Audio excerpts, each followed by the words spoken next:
근심에 눌릴 때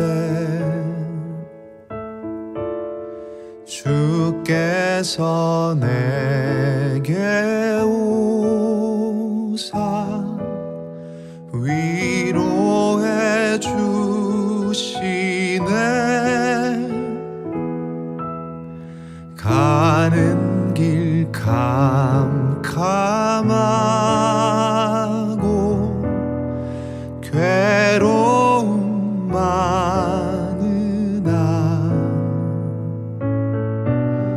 주께서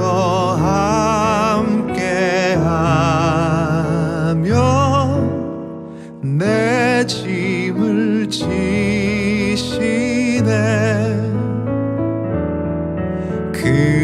그네가 내게 족하네.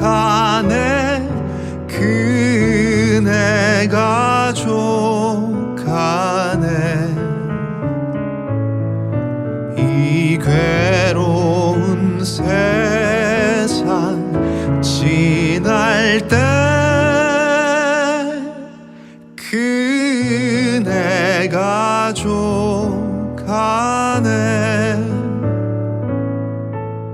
희망이 사라지고 친구 날 버릴 때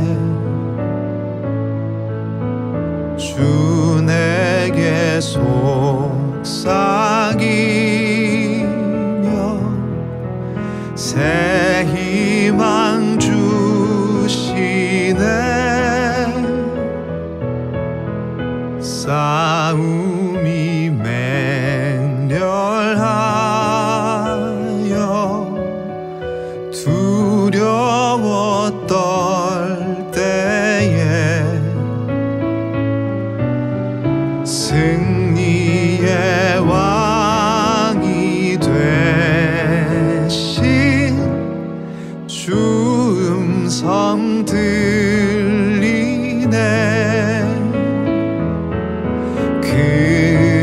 그네가 내게 족하네.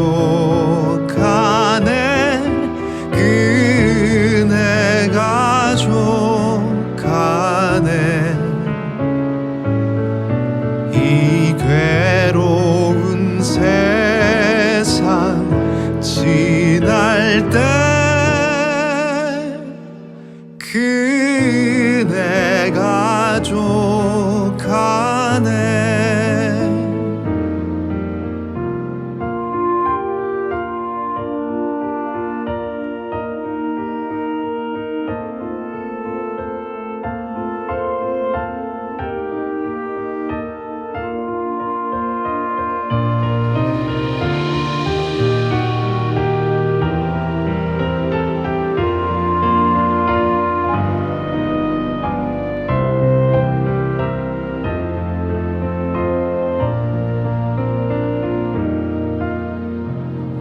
번민이 가득 차고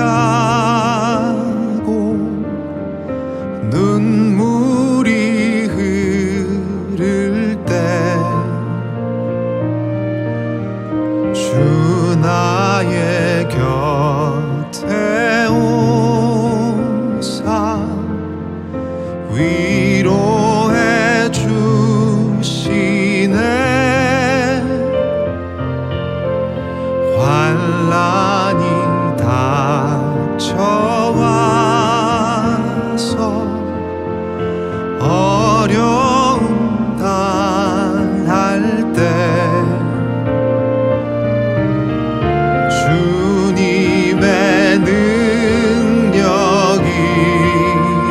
입어 원수를 이기네. 그네가 내게 족하네. 그네가 족하네. 이 괴로운 세상 세상 지날 때 그네가 좀 가네.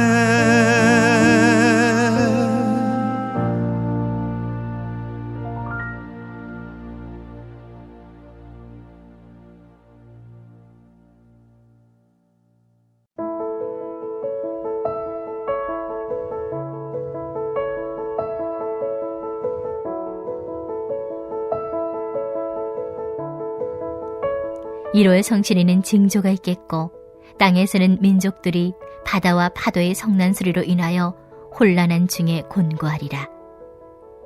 사람들이 세상에 임할 일을 생각하고 무서워함으로 기절하리니 이는 하늘의 권능들이 흔들리겠음이라. 그때 사람들이 인자가 구름을 타고 능력과 큰 영광으로 오는 것을 보리라. 이런 일이 되기를 시작하거든 일어나 머리를 들라 너희 속량이 가까웠느니라 하시더라. 이에 비유로 이르시되 무화과 나무와 모든 나무를 보라. 싹이 나면 너희가 보고 여름이 가까운 줄을 자연히 아나니 이와 같이 너희가 이런 일이 일어나는 것을 보거든 하나님의 나라가 가까이 온 줄을 알라. 내가 진실로 너희에게 말하노니 이 세대가 지나가기 전에 모든 일이 다 이루어지리라. 천지는 없어지겠으나 내 말은 없어지지 아니하리라. 너희는 스스로 조심하라.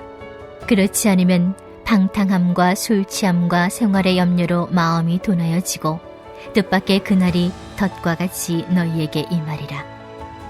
이날은 온 지구상에 거하는 모든 사람에게 임하리라. 이러므로 너희는 장차 올 이 모든 일을 능히 피하고 인자 앞에 서도록 항상 기도하며 깨어있으라 하시니라. 예수께서 낮에는 성전에서 가르치시고 밤에는 나가 감람원이라 하는 산에서 쉬시니 모든 백성이 그 말씀을 들으려고 이른 아침에 성전에 나아가더라. 아멘. 할렐루야. 평안하셨습니까? 이제 추위가 사라져가고 새롭게 만물이 깨어나는 이때에 우리의 영혼도 따스한 주님의 말씀을 인하여 새롭게 깨어 일어나는 그런 하루가 되기를 간절히 소원합니다. 예수님께서는 예루살렘 성전의 파괴와 그리고 그 전에 일어날 일들을 예언하셨습니다. 또 예수님께서 말씀하신 일들은 실제로 다 일어났죠. 예루살렘 성전의 파괴가 곧 세상의 종말을 의미하는 것은 아니었지만 예루살렘 성전의 파괴, 이것은 세상 종말의 그림자였습니다. 그리고 예루살렘 성전의 파괴가 일어나기 전에 일어난 일들은 이 세상 종말이 이루어지기 전에 일어날 일들, 그것을 미리 어느 정도 알게 하는 것들이었죠. 예루살렘 성전이 파괴되기 전에 일어난 일들, 그것은 무서운 것이었습니다. 민족과 나라들이 서로 대적하여 일어나고 곳곳에 큰 지진과 기근과 전염병이 발생하고 예수 믿는 사람들이 박해를 받고 투옥을 당하며 가까운 사람들에 의해 배신을 당하고 죽음에 이르기까지 하고 예수 그리스도를 믿는 것 때문에 사람들로부터 미움을 받는 그런 일들이었습니다. 그리고 예루살렘 성전의 파괴가 몰고 온 그 사태는 이 모든 일들의 절정이었죠. 그 무서운 사실을 예수님께서는 오늘 우리가 같이 읽은 이 말씀 앞에 있는 20절에서 24절을 통해 묘사해 주셨습니다. 그러나 이 세상의 종말에는 예루살렘 성전의 파괴 때보다 더 무서운 일들이 있을 것이라고 예수님이 말씀하셨습니다. 그것이 오늘 본문 25절과 26절의 내용이죠. 1월 성신에는 징조가 있겠고 땅에서는 민족들이 바다와 파도의 성난 소리로 인하여 혼란한 중에 공고하리라. 사람들이 세상에 임할 일들을 생각하고 무서워함으로 기절하리니 이는 하늘의 권능들이 흔들리겠음이니라. 예루살렘 성전이 파괴될 때는 온갖 재앙이 땅 위에서만 일어났지만 이 세상의 종말에는 해와 달과 별이 다 요동하는 우주적 현상이 일어날 것이다 하고 말씀합니다. 마태복음과 마가복음에서는 동일하게 말씀해요. 그날 환란 후에 즉시 해가 어두워지며 달이 빛을 내지 아니하며 별들이 하늘에서 떨어지며 하늘의 권능들이 흔들리리라 라고 했습니다. 이런 현상들을 목도하고 바라보게 될 그 사람들은 극도의 공포 속에서 기절하지 않을 수 없으리라 하고 말씀하셨습니다. 그러나 이때가 바로 주님께서 다시 이 세상에 오실 때라고 말씀하고 계시는 것입니다. 27절을 보면 그때의 사람들이 인자가 구름을 타고 능력과 큰 영광으로 오는 것을 보리라 하고 말씀합니다. 주님께서 오실 때에 구름을 타고 오실 것이다 라고 말하면 무슨 만화 같은 이야기를 하는 것이냐 라고 말하는 이도 있겠죠. 하지만 천지가 다 요동하고 모든 사람들이 기절하지 않을 수 없는 자연현상이 벌어지는 상황 속에서는 구름 타고 오시는 주님이라는 말은 조금도 놀라운 말이 되지 못합니다. 그 말은 오직 주님의 능력과 영광을 크게 드러내는 그런 말로 들릴 뿐인 것이죠. 모든 사람들이 다 죽음과 멸망의 공포 속에서 기절하고 있을 바로 그때 주의 모든 백성은 구름 가운데 임하시는 그 주님 앞에서 아멘 주 예수여 어서 오시옵소서 하며 두 손 들고 기뻐하게 될 줄 믿습니다. 예수님께서는 말씀하셨습니다. 28절의 말씀이지요. 이런 일이 되기를 시작하거든 일어나 머리를 들라 너희 속량이 가까웠느니라. 아멘. 세상의 모든 사람들이 너무나 무서워서 다 머리를 박고 숨거나 기절할 때 하나님의 백성들은 오히려 머리를 들게 될 것입니다. 그리고 우리를 속량하신 그 주님을 맞이하게 될 것이죠. 이렇게 세상의 마지막 날, 마지막 때에 무슨 일들이 있을지를 가르쳐 주신 우리 예수님께서는 그 뒤이어서 이 마지막 때의 징조를 분별할 줄 알아야 함을 한 가지 비유를 통해서 말씀하셨습니다. 그것이 29절에서 31절 말씀인데요. 이에 비유로 이르시되 무화과 나무와 모든 나무를 보라. 싹이 나면 너희가 보고 여름이 가까운 줄을 자연히 아나니 이와 같이 너희가 이런 일이 일어나는 것을 보거든 하나님의 나라가 가까이 온 줄 알라 하고 말씀합니다. 그리고 거기에 중요한 사실 두 가지를 덧붙여서 말씀하셨죠. 그 첫 번째는 마지막 때에 나타날 징조들로서 예수님께서 말씀하신 일들이 일어나기 시작하면 그때부터는 주님의 오심과 이 세상의 종말이 오래 지연되지 않고 속히 이루어지리라 하는 것입니다. 앞에 나온 28절에 보면 이런 일이 되기를 시작하거든 일어나 머리를 들라 너희 속량이 가까웠느니라 라고 말씀하셨죠. 예수님께서 말씀하신 그런 일들이 일어나기 시작하면 곧 우리의 구원이 완성되는 종말이 오리라는 것입니다. 또 두 번째는 예수님께서 방금 말씀하신 이 모든 말씀이 그대로 다 이루어지리라는 거예요. 33절에 천지는 없어지겠으나 내 말은 없어지지 아니하니라. 할렐루야.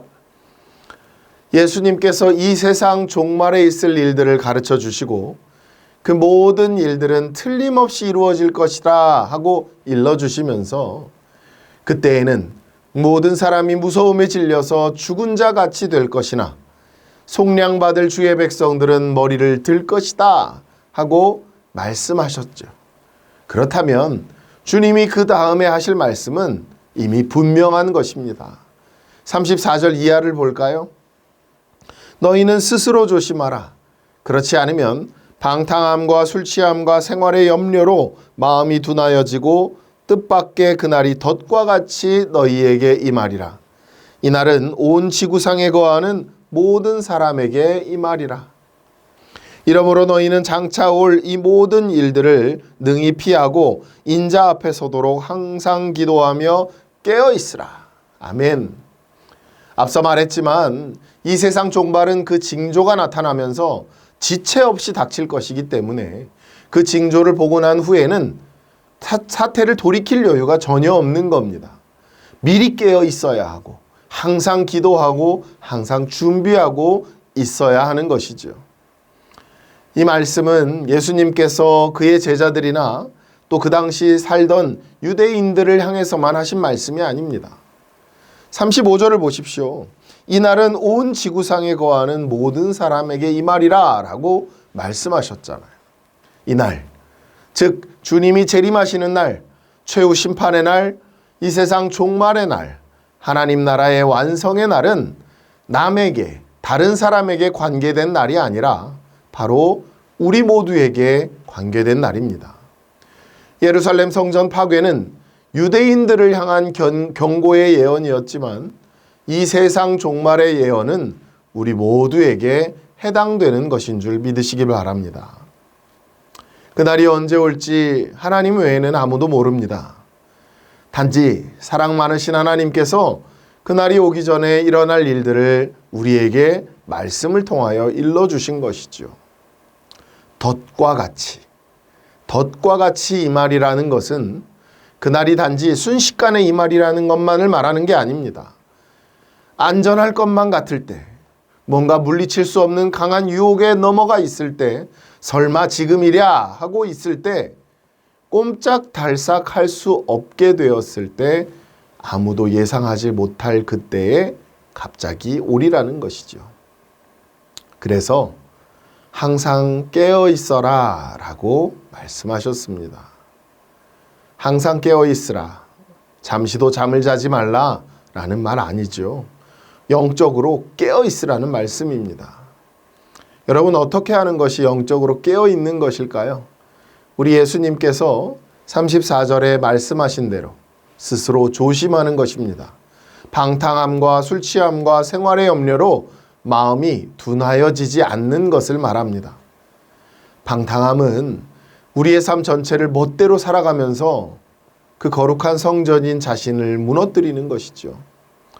술 취함은 우리의 육신을 바르게 다스리지 않는 것을 말합니다. 생활의 염려는 우리의 심령을 병들게 하는 것입니다. 우리의 몸과 마음과 생활 전체가 방탕함과 술 취함과 생활의 염려로 찌들게 되면 우리가 반드시 올 그 주님의 날을 잊어버리며 살게 된다는 거예요. 우리의 심령이 둔하여지니까. 그래서 우리는 덫에 걸리고 만다는 것입니다. 그 날을 피하기 위해서는 그 날이 반드시 올 것임을 잊지 않고 그 날이 언제 닥치더라도 심판의 두려움 없이 주님 앞에 나아갈 수 있도록 믿음의 준비를 해야 하는 줄 믿습니다. 스스로 조심하며 방탕함과 술 취함과 생활의 염려로 마음이 둔하여지지 않게 해야 합니다. 그리고 그렇게 할 수 있게 해주는 것이 기도입니다. 그래서 예수님께서는 우리에게 항상 기도하며 깨어 있어라 라고 말씀해 주신 것이죠. 오늘 본문의 말씀은 우리에게 많은 것을 다시 생각하게 합니다. 우리는 참 여러 중요한 것들을 잊고 지내기 쉽습니다. 우선 예수님께서 하신 이 모든 말씀이 진리이며 실제로 이루어진 일들이라는 사실을 잊을 때가 너무나 많아요. 예수님의 재림은 우리가 예배 때마다 사도신경을 외면서 고백하지만 실제로는 먼 훗날의 일인 것처럼 생각하고 지냅니다. 주님의 재림과 주님의 종말을 이야기하면 현대인에게는 어울리지 않는 화제인 듯 그렇게 생각하고 종말론자들이나 이단들이 하는 말처럼 그렇게 생각하는 경우도 많습니다. 우리 역시도 그때가 언제인지 아무도 모르고 우리가 덫에 걸려 있을 때 뜻밖의 닥칠 일이라는 사실 잊고 지내지 않으십니까? 여러분, 예상할 수 없을 때 불시에 닥칠 주님의 날들을 늘 생각하며 사시기 바랍니다. 우리는 날마다 영적으로 깨어 있어서 우리의 몸과 마음과 생활을 바르게 다스려 둔해지지 않아야 함을 여러분 꼭 기억하시기를 바랍니다. 사랑하는 여러분, 우리의 시민권은 하늘에 있음을 잊지 마십시다. 우리가 돌아갈 본래의 고향은 그것을 잊어버리고 나그네로 살아가는 이 세상에 몸과 마음을 다 붙들어매며 사는 것 어리석은 일입니다. 무엇을 먹을까? 무엇을 마실까? 무엇을 입을까? 하는 그 삶의 염려로부터 해방되셔서 오직 하나님의 나라와 그의 의를 구하는 삶을 사시기를 사시는 저와 여러분이 되기를 소원합니다. 그것을 위해 날마다 항상 기도하며 깨어있는 우리 모두가 되기를 소원합니다. 오늘 한날의 삶을 사시는 동안 참된 하나님 나라의 백성을 삶을 사시는 저와 여러분이 되시기를 주님의 이름으로 축원합니다. 우리 이 시간 합심으로 오늘 주신 말씀을 의지해서 기도할 수 있기를 원합니다. 날마다 깨어 있어서 주님의 오심을 예비하고 항상 기도에 힘쓰는 믿음의 사람들 될 수 있도록 하나님 인도해 달라고 우리 함께 기도하십시다. 그리고 두 번째는 우리가 지금 다음 세대를 위한 건축을 준비하고 있죠. 그리고 그 첫 번째 발걸음인 성전 건축 부지를 놓고 기도하고 있습니다. 하나님께서 개입하시고 하나님께서 인도하셔서 귀하고 아름다운 성전 건축이 이루어지도록 우리 함께 기도할 수 있기를 간절히 소원합니다.